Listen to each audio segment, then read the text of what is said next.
Geico Studios in Oklahoma City. This is an OU update with Jason Kersey. I'm Jenny Carlson. All right, Jason, spring ball really cranking up and heading towards that spring game on April 12th. Sterling Shepard is a guy that I think people expect to have a great spring, a great fall, a great whatever's going on.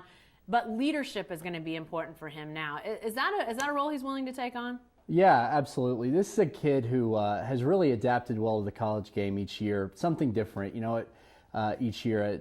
As a freshman, he had to adapt to playing the college game. As a sophomore, last season, he had to adapt to 2 or 3 different quarterbacks throughout the year, and he sort of struggled at times through that year. But from the Sugar Bowl, taking that momentum forward, this is the best playmaker on the team, maybe the best player on the team moving forward. And as such, he's going to have to take on a leadership role.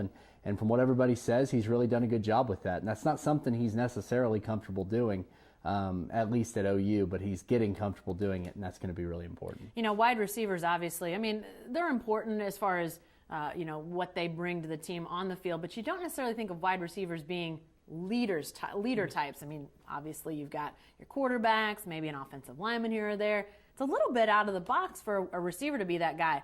Is that because of age, seniority, talent? I mean, how does he sort of emerge as a guy that's going to be such a team leader? Well, for starters, he's going to have to lead the wide receiver unit because it's so vastly inexperienced coming back.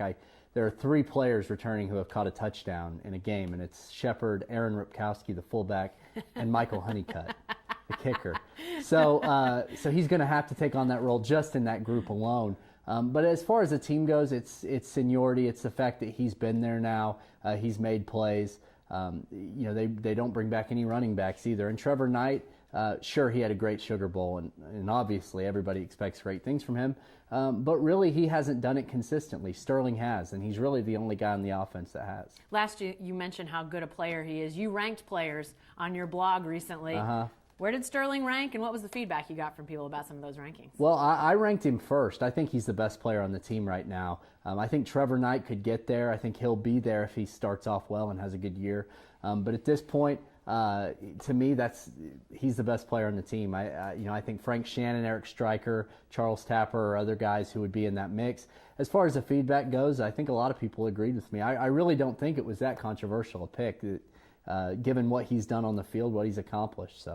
All right, thanks, Jason. Be sure to stay with the best coverage team anywhere at newsok.com and every day in the Oklahoman.